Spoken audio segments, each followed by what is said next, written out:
el 356, que dice el artículo tras de la reconvención y de los documentos. Dice, propuesta de la reconvención o acompañados documentos, se correrá traslado a la parte actora para que lo conteste dentro del plazo de 15 días o 5 días respectivamente. ¿Qué significa esto? Significa lo siguiente. Si el demandado deduce reconvención, se corre traslado de la reconvención a la actora por 15 días, el mismo plazo que tuvo el demandado para contestar la demanda, va a tener para contestar la reconvención por una cuestión elemental de igualdad procesal. Si el demandado contesta la demanda y acompaña prueba documental, se corre traslado a la parte actora por el plazo de 5 días. ¿Sí? 5 días. ¿Sí? Este traslado por cédula también, la reconvención también, obviamente. ¿Y qué finalidad tiene el traslado de la documentación? ¿Qué puede hacer la parte actora? La parte actora solamente puede contestar, expedirse respecto de la autenticidad de esa documentación. No puede la parte actora contestar, rebatir o expedirse respecto de los hechos que están en la contestación. Es decir, no puede la parte actora contestar la contestación, solamente expedirse respecto de la autenticidad de la documentación. Nada más, nada más. Es decir, reconocerla o negarla como cierta o no, la autenticidad de la documentación acompañada. Nada más. ¿Por qué? Porque si el demandado pudiere contestar la contestación, por una cuestión de igualdad procesal, el demandado, si el actor pudiera contestar la contestación, si el actor pudiera contestar la contestación, el demandado diría, bueno, yo tengo derecho a contestar la contestación de la contestación y así sucesivamente y no avanzaríamos nunca. Entonces, demanda, contestación y si acompañó documentación el demandado, traslado al actor solamente para que se manifieste, se expida y reconozca o niegue la autenticidad de esa documentación. Nada más. Si el demandado contesta la demanda y no acompaña prueba documental, el despacho únicamente va a decir se tiene por contestar la demanda en legal tiempo y forma. ¿Puede la parte actora hacer algo al respecto? En realidad, en el artículo 333 menciona un supuesto que es conocido como los nuevos hechos. Solamente el actor va a poder contestar respecto de aquellos hechos no considerados en la demanda, ¿sí? No considerados en la demanda. Supongamos que el juicio es un juicio de daños y perjuicios originado en un accidente de tránsito. El actor no hace mención a las condiciones del tiempo cuando ocurrió el accidente. El demandado cuando contesta dice que el accidente se debió a que por las condiciones del tiempo el asfalto estaba cubierto de una capa de hielo, ¿sí? Por el frío que hacía. Y eso hizo que los vehículos se deslizaran involuntariamente y colisionaran. Esto es un hecho no considerado en la demanda. Respecto de este hecho, el 333 permite al actor contestarlo y ofrecer pruebas sobre este hecho. Esta nueva circunstancia introducida por la parte demandada. ¿Sí? Pero esto es excepcional. De lo contrario, no puede contestar nada.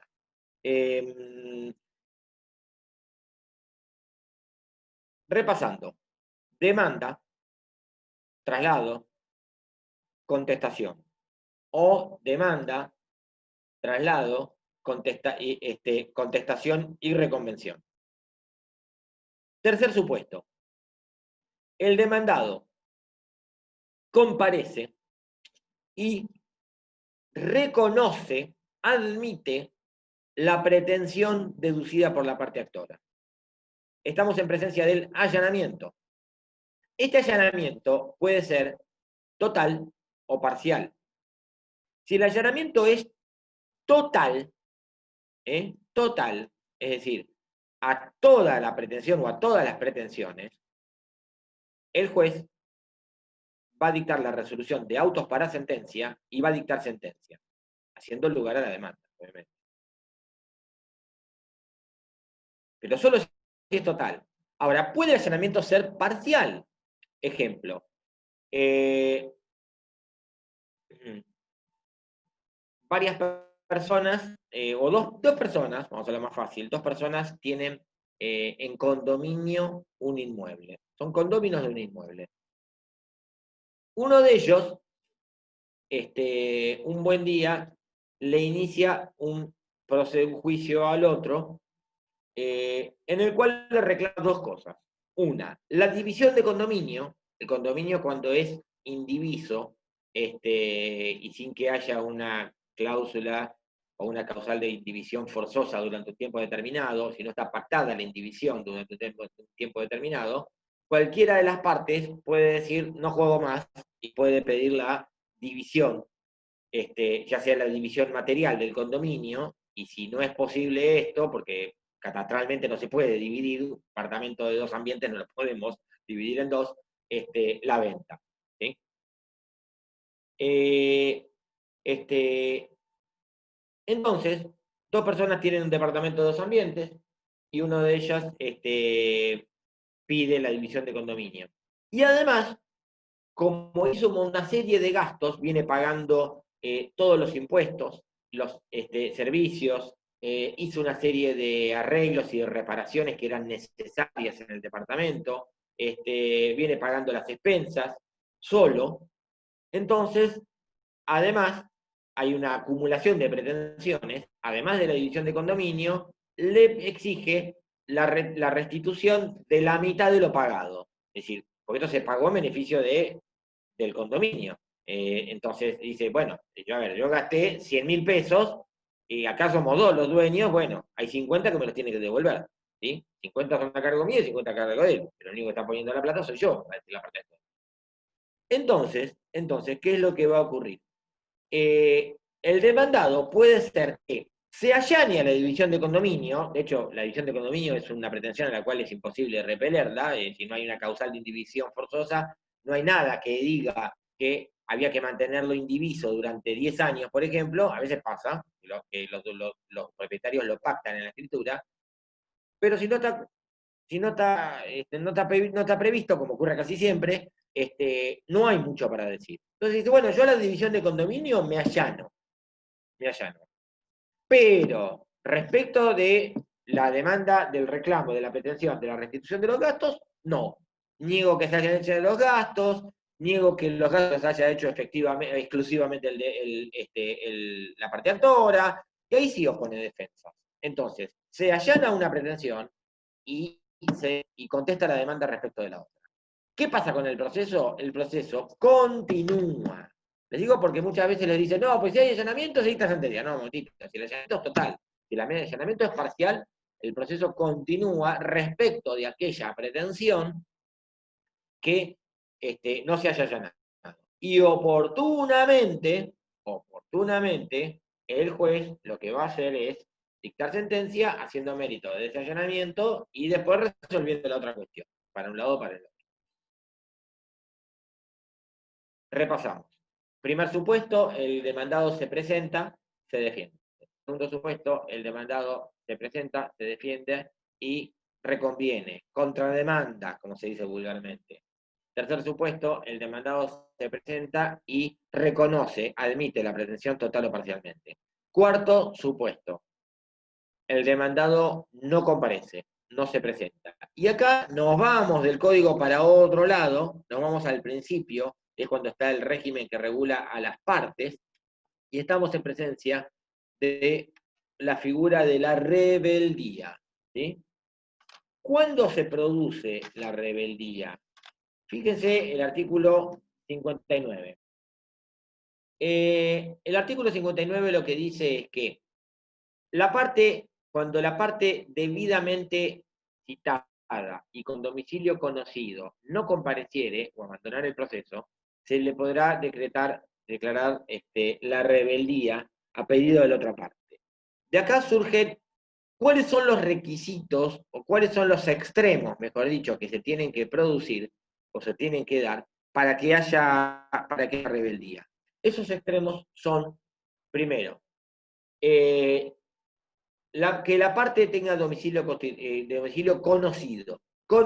Es decir, esto excluye al demandado que lo citamos mediante dictos, porque no tiene domicilio conocido. Entonces, si lo citamos mediante dictos, no hay rebeldía. Parte con domicilio conocido.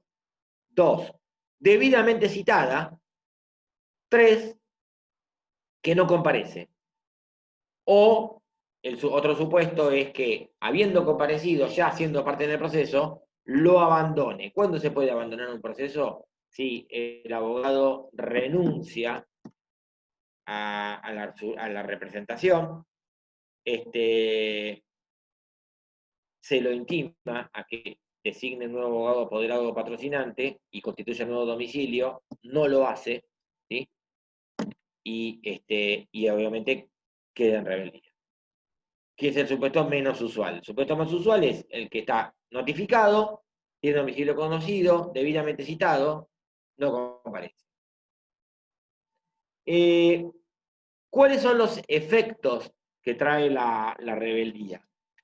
En primer término, las únicas resoluciones que se le van a notificar mediante cédula de notificación son la rebeldía y la sentencia. Todas las demás por ministerio de la ley. ¿Por qué? Porque no constituyó domicilio. Entonces, recapitulemos. Notifican al demandado o le notifican la demanda. Pasa el plazo, transcurre el plazo para contestar la demanda. El demandado no se presenta, ojo, no es que no contesta la demanda. Puede presentarse con letrado patrocinante o letrado apoderado y constituir domicilio y no decir más que eso, y no va a caer en rebeldía, porque lo que hizo es comparecer. Lo que genera la rebeldía no es la falta de contestación de demanda, es la incomparecencia. Y compareció, listo. Perdió la posibilidad de contestar la demanda, obviamente, porque se presentó y no dijo ni nada. Pero ahí quedó. Sí, Vanessa, presentarse fuera de término, también fíjese la pregunta que hace Vanessa por chat. El que se presenta fuera de término, ¿cae en rebeldía? No, porque se presenta, comparece, lo que no es válido es la contestación de demanda, porque está es extemporánea. Pero la presentación como presentación a los efectos de constituir domicilio está bien. Fijar domicilio real y constituir domicilio, denunciar domicilio real y constituir domicilio legal está bien, ¿sí? Evita la rebeldía. Inclusive van a ver ahora, hay un artículo que lo aclara expresamente, que lo vamos a llegar ahora en un minuto. Sale la resolución, el demandado no comparece. A pedido de la parte actora, solo a pedido de la parte actora, el juez va a dictar, si pide la rebeldía, va a dictar una resolución en la cual va a decir que no habiendo comparecido el demandado, se lo declara rebelde. Artículo 59 del CPC. Notifíquese. Esa resolución vamos a tener que notificarla mediante cédula de notificación.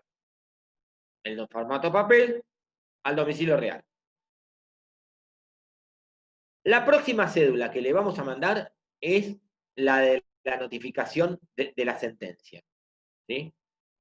Antes de eso, todas las demás resoluciones se notifican por Ministerio de Ley, Ministerio Legis. No sé si ya vieron notificaciones, pero después lo van a ver. Principio general del 133, que las resoluciones quedan notificadas los días martes o viernes, posterior a la resolución. O el siguiente hábil en provincia. O el siguiente día de nota, si fuera inhábil, si es nación. Otro de los efectos, fíjese el artículo 60, es que la rebeldía no altera la secuela regular del proceso. ¿Qué significa? El proceso continúa, si no sería muy fácil para el rebelde. No contesto la demanda, no comparezco al proceso, que me declaren la rebeldía y paro todo. No. El proceso continúa con el demandado en rebeldía. El segundo párrafo del 60 es un poco una consecuencia del 354 del inciso primero. Nosotros dijimos que el juez, cuando hablábamos de la contestación de demanda, que el juez podrá tener por cierto los hechos no negados, ¿sí? Atribuidos al demandado. El 60 lo que dice es que la rebeldía implica una presunción de veracidad de los hechos alegados en la demanda. Algunos sostienen, parte de la doctrina sostiene que en realidad es lo mismo que el 354 que se hizo primero, y hay otros que lo que sostienen es que en realidad esta presunción es más gravosa, es decir, es más fuerte, y que en realidad cuando el demandado está en rebeldía, la presunción de veracidad excede, es superior, si ustedes quieren, y más gravosa para el demandado que la mera presunción del 354 inciso primero. Es decir, que los hechos, que ese podrá es un podrá más cerca del deberá, ¿sí?, que el 354 inciso primero. Las costas de rebeldía son a cargo siempre obviamente del rebelde. Al rebelde también se le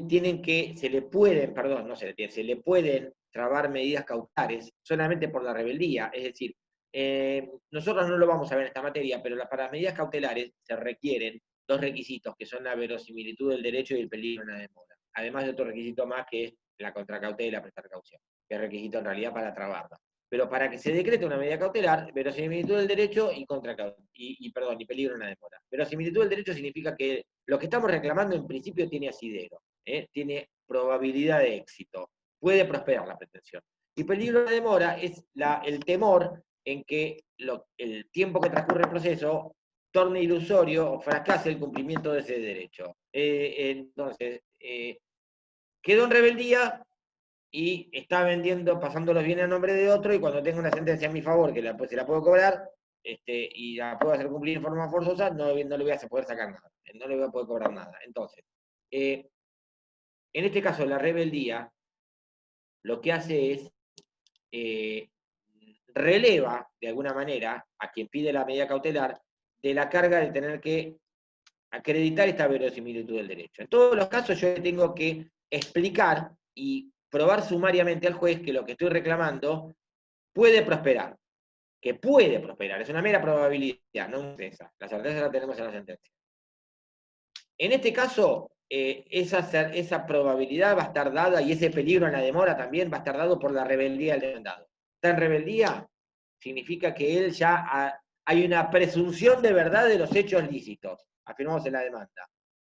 Y además, si está en rebeldía, hay una presunción también de que hay un peligro en la demora, porque si no le interesa ni siquiera comparecer al proceso y además contestar la demanda, lo que puedo pensar es que lo hace con la intención de que sabe que en el futuro nunca vamos a poder cumplir efectivamente la sentencia en forma forzosa, porque está distrayendo todo su bien. ¿Está claro? Entonces la rebeldía permite trabar medidas cautelares al demandado. Un embargo preventivo, una inhibición preventiva de bienes, un secuestro preventivo de un bien. ¿Qué pasa si el rebelde comparece? Y esto tiene un poco que ver con la pregunta de Vanessa, ¿qué pasa si se presenta fuera de término? Hace cesar la rebeldía. En cualquier momento del proceso, si el rebelde, en vez de contestar la demanda el día 15, o mejor dicho, las 4, recuerden que los plazos procesales tienen una extensión de 4 horas posteriores al vencimiento, 4 horas hábiles, las 4 primeras horas hábiles posteriores al vencimiento. Es decir, en provincia, en nación, 2 horas hábiles posteriores al vencimiento. Es decir, si hoy es el día 15, pongamos que todos los días de estos son hábiles, ¿no? Si hoy es el día 15 para contestar la demanda, el demandado puede contestarlo, teniendo en cuenta que el horario de tribunales en provincia es de 8 a 2, puede contestarlo hasta las 12 del mediodía de mañana, las 4 horas siguientes al vencimiento. 4 primeras horas hábiles siguientes, de 8 a 12, posteriores al vencimiento. Hasta las 12 del mediodía mañana tiene. En Nación, las 2 primeras. ¿Sí? Por eso, antes en provincia también eran dos primeras, después se extendió a 4. Por eso, vulgarmente, a este plazo de gracia, porque es un plazo de gracia, se lo conocía siempre, y en Nación se le sigue llamando 2 primeras. 2 primeras. Tengo un 2 primeras, entre comillas, tengo un 2 primeras, es mañana no me puedo quedar dormido porque dentro de las 2 primeras hábiles tengo que presentar un escrito. Es este plazo de gracia que tenemos. Hoy por hoy, esto quedó con las presentaciones electrónicas desdibujado, porque yo el escrito lo puedo mandar a las 3 menos 10 de la mañana. ¿Está claro? Me quedé trabajando, contestando la demanda, me quedé trabajando hasta la 1 menos cuarto de la mañana y lo envío. ¿Está claro? Lo puedo enviar y se considera presentado a las 8.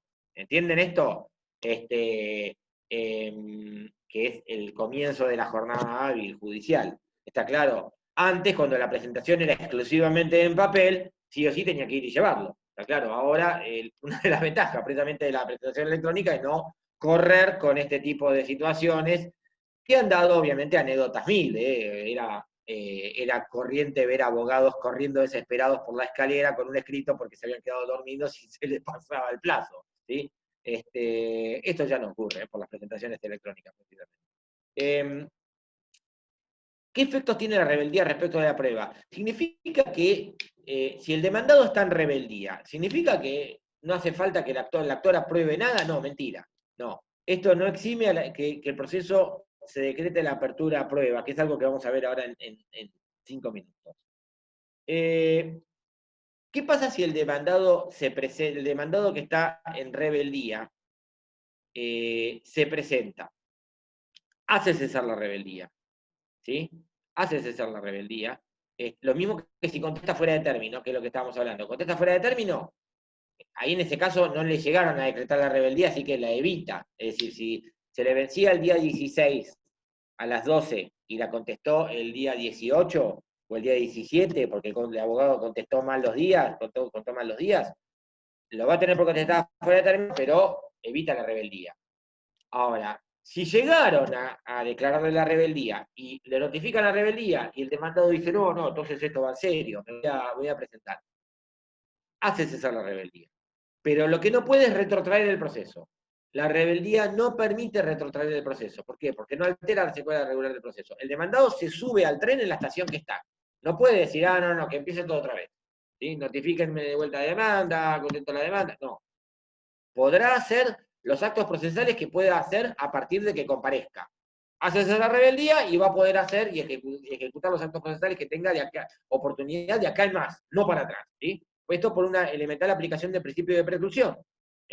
El proceso nunca se retrotrae. Exactamente. Bien, Vanessa, exactamente. Lo dijimos al mismo tiempo. Y si le trabaron medidas cautelares,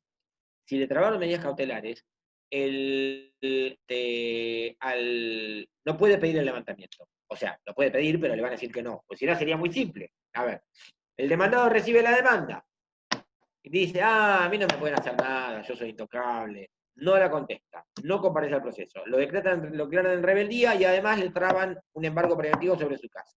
Le notifican el embargo preventivo y dice, epa, esto es en serio. Entonces me presento, hago cesar la rebeldía y pido el levantamiento porque no soy más rebelde. No, señor. Vas a transitar el proceso con el embargo preventivo de trabajo. ¿Está claro?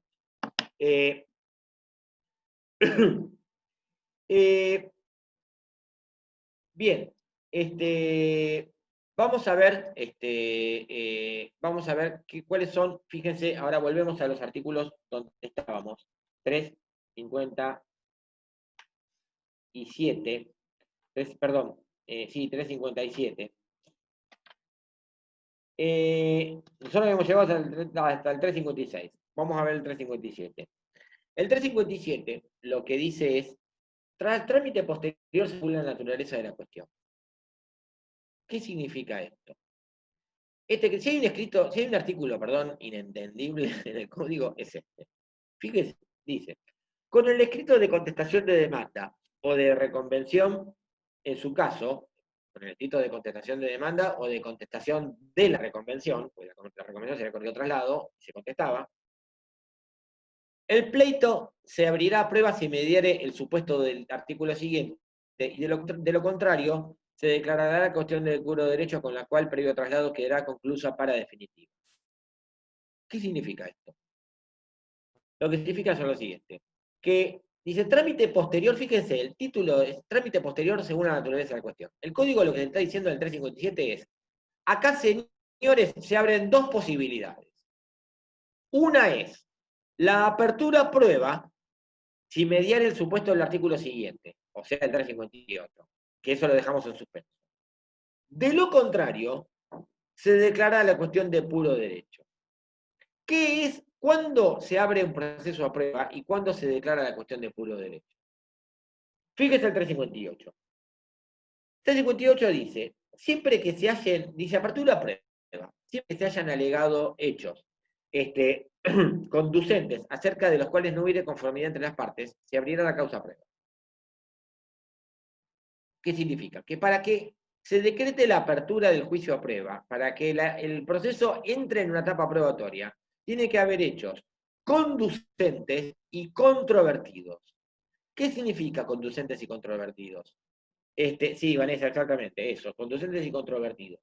Conducentes significa que son hechos que tienen relación con el objeto del proceso, con la pretensión y con la defensa, ¿sí? Que tienen relación con la cuestión que se discute, que se ventila en el proceso, que son hechos que son relevantes. ¿Por qué conducentes? Porque nos conducen a la decisión final, es decir, a la sentencia definitiva. Un hecho inconducente es un hecho que es irrelevante, que es superfluo, que si es cierto, si no es cierto, si se prueba, si no se prueba, no incide en el resultado final. Si la parte demandada cuando contesta la demanda dice, sí, sí, pero por incumplimiento de contrato, pero el día que nosotros firmamos el contrato, llovía torrencialmente. No tiene nada que ver. Es decir, es un hecho que no incide en el resultado final del proceso porque no tiene nada que ver. El contrato, llueva, no llueva, haya sol, haya calor, frío, se firmaba igual. ¿Está claro? Entonces, ponerlos a probar si ese hecho no justifica la apertura a prueba. Entonces, hecho conducente es el hecho que tiene relación con la cuestión que se discute con el objeto del proceso, con la pretensión y con la defensa. Son hechos relevantes. Controvertidos significa que están afirmados por una parte y negados por otra. Discutidos, ¿sí? Discutidos por las partes. Esto es controvertido. Ahora, puede ser, en este caso se decreta la apertura del juicio a prueba. ¿Cómo es la apertura del juicio a prueba? Una resolución que va a decir, Mar del Plata, 1 de julio del 2020, atento la existencia de hechos conducentes y controvertidos. Sí, no, yo creo que con esto ya vamos a ir cerrando esta clase, Rosela, los 10 minutos que nos quedan. Atento a la existencia de hechos conducentes y controvertidos, se abre la causa prueba por el plazo de X días. Eso es la apertura prueba. La otra opción es que se declare la cuestión de puro derecho, la declaración de puro derecho. ¿Cuándo se declara una cuestión de puro derecho? Cuando las partes tienen conformidad respecto de los hechos que originan el proceso. Ustedes me dirán, ¿quiere decir que el demandado se allanó? No, no, no, no, no, no, no. El demandado reconoció los hechos, pero considera que la norma aplicable es otra, o la norma tiene que ser interpretada de otra manera. Las partes firmaron, es un juicio por incumplimiento de contrato, donde la suma reclamada es en dólares estadounidenses. La parte actora dijo, yo quiero los dólares estadounidenses, verdes. O, en su defecto, la cotización del dólar en el mercado paralelo o el dólar blue, como lo quieran llamar. El demandado contesta la demanda y dice, es cierto el contrato, es todo cierto. Es cierto que yo le debo $20.000, es cierto que estoy en mora desde tal fecha, pero considero que yo se lo tengo que pagar a pesos, cotización dólar oficial. Porque el dólar blue no existe, porque el Código Civil lo que dice es que yo le puedo pagar el equivalente de pesos al dólar oficial, yo considero que en la interpretación del Código Civil es otra, el 767 del Código Civil y Comercial.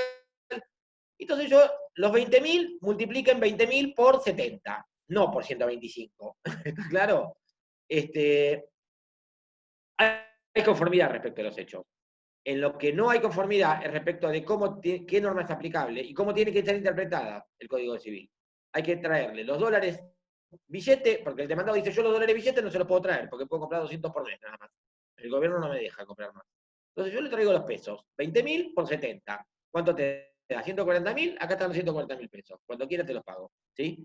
Eso es un reconocimiento de los hechos, pero la cuestión radica en una cuestión, o la discusión radica en una cuestión estrictamente jurídica. ¿Sí? ¿Es necesario abrir la prueba? No. ¿Qué vamos a probar? Si existió el contrato, sí hay conformidad entre las partes. ¿Cuáles son los términos del contrato? Hay conformidad entre las partes. La cuestión es estrictamente jurídica. Entonces, en este caso, se elimina la etapa probatoria y saltamos de la etapa introductoria a la etapa decisoria. ¿Qué es lo que dice el 357? Dice, en este caso, se va a declarar la cuestión de puro derecho. ¿Sí?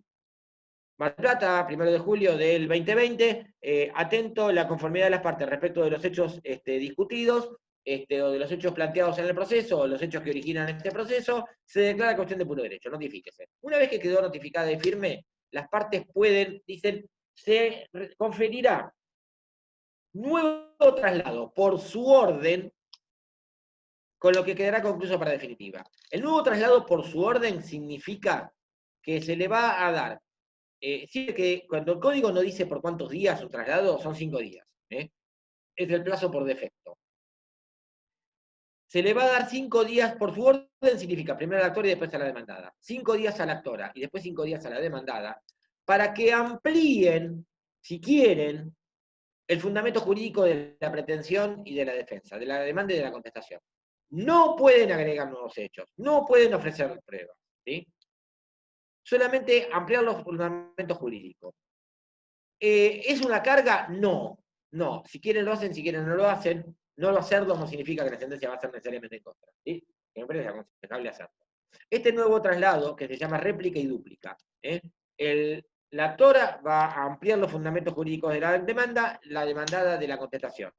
Y después de eso, ¿qué significa? Quedará concluso para definitiva. Ya queda en estado de entrar en la etapa decisoria. ¿Con qué resolución se abre la etapa decisoria? Con una resolución que se llama autos para réplica y dúplica, Vanessa. Con una resolución que se llama autos para sentencia. Esta resolución, que es muy breve, cierra toda posibilidad, vamos a volver sobre eso la clase que viene, toda posibilidad de presentar escritos pruebas. La resolución de autos para sentencia va a decir, Mar del Plata, 1 de julio del 2020, atento al estado de este proceso, se decreta autos para sentencia. ¿Sí? Así, brevemente. O se dicta autos para sentencia. Punto.